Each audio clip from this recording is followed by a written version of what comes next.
Hello বন্ধুরা, welcome to my channel মৌমিঠু রায়। আজকে আমি ডিমের একটি নতুন রেসিপি নিয়ে হাজির হয়েছি। বাঙালির প্রিয় ডিম আমি কি করে রান্না করলাম। এখানে আমি 4টে ডিম সিদ্ধ করে নিয়েছি। এখানে 3টে ডিমের ডাবল কুসুম আর একটা ডিমের সিঙ্গেল কুসুম। তো এখানে ডিমগুলোকে আমি বেশ ভালো করে সিদ্ধ করে মাঝখান থেকে ভাগ করে নিয়েছি। এবার ডিমগুলো আমি ভেজে নেব, তার জন্য নিয়ে নিয়েছি কড়াই। কড়াইটা গরম হয়ে গেলে আমি দিয়ে দিলাম সর্ষের তেল। সর্ষের তেল গরম হয়ে গেলে তেলের ভিতরে দিয়ে দেব নুন আর হলুদ। নুন হলুদ দিয়ে কেটে রাখা ডিমগুলো ভাজার জন্য কড়াইতে দেব, কিন্তু খুব সাবধানে কড়াইতে দিতে হবে।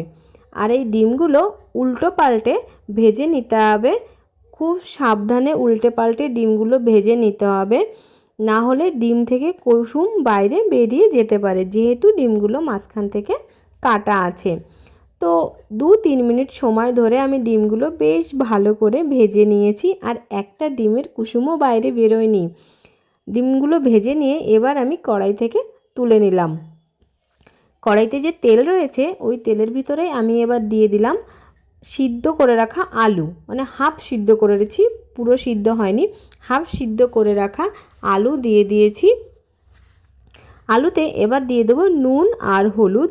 নুন হলুদ দিয়ে আমি আলুটাকে বেশ ভালো করে ভেজে নেব। কিছুক্ষণ সময় ধরে আমি আলুটাকে ভেজে নিয়েছি। আলুগুলো বেশ ভালো করে ভেজে নেওয়া হয়ে গেছে। এবার আমি আলুগুলো কড়াই থেকে তুলে নেব। আলু কড়াই থেকে তুলে নেওয়ার পর কড়াইতে দিয়ে দেবো আরও তেল। তেলটা বেশ ভালো করে গরম হয়ে গেলে এবার দিয়ে দিলাম জিরে ফোড়ন। জিরেটাকে আমি 10 থেকে 15 সেকেন্ড নেড়ে চেড়ে নেব। 10-15 সেকেন্ড পরে এবার আমি দিয়ে দেবো কেটে রাখা পেঁয়াজ, মানে কুচনো পেঁয়াজ দিয়ে দিলাম। পেঁয়াজটা ভালো করে ভেজে নিতে হবে। কিছুক্ষণ সময় ধরে আমি পেঁয়াজটা বেশ ভালো করে ভেজে নিলাম। এবার দিয়ে দেবো কুচিয়ে রাখা টমেটো। টমেটো কিন্তু পেস্ট করে দেওয়ার থেকে কুচিয়ে দিলে তার টেস্টটা ভালো হয়। টমেটো দেওয়ার সাথে সাথে দিয়ে দিলাম জিরের গুঁড়ো, ধনের গুঁড়ো, হলুদ, নুন, সব মশলা একসঙ্গে অ্যাড করে দিলাম। এবার মশলা যাতে নিচ থেকে ধরে না যায়, মানে কড়াইতে ধরে না যায়, তার জন্য দিয়ে দিলাম একটুখানি জল। জল দিয়ে দেবো নিজেদের স্বাদ অনুযায়ী লঙ্কা। আমি এখানে কাঁচা পাকা 3টে লঙ্কা দিয়ে ঢাকনা দিয়ে ঢেকে রেখে দিলাম 3-4 মিনিটের জন্য। 3-4 মিনিট পরে ঢাকনা খুলেছি। এর মধ্যে 3-4 মিনিটের মধ্যে আমি ঢাকনা খুলে 2 থেকে 3 বার নেড়ে চেড়ে দিয়েছি, যার জন্য মশলাটা গলে গেছে, মশলা সব মিক্স হয়ে গেছে। মশলা বেশ ভালো করে কষিয়ে নেওয়ার পর এবার আমি ভেজে রাখা আলুগুলো মশলার ভেতরে দিয়ে দিলাম। মশলার সঙ্গে আলুগুলো বেশ ভালো করে কষিয়ে নিতে হবে।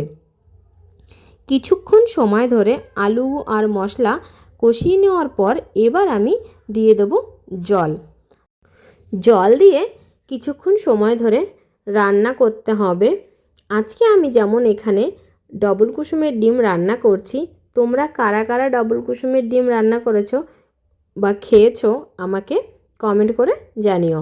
তো 3 থেকে 4 মিনিট রান্না করে নেওয়ার পর এবার আমি ভেজে রাখা ডিমগুলো তরকারির ভিতরে দিয়ে দিচ্ছি। আর খুব সাবধানে দিতে হবে যাতে কুসুমটা বেরিয়ে না যায়, আর তরকারিটা নাড়তেও হবে খুব সাবধানে যাতে কুসুমটা বাইরে বেরিয়ে না যায়।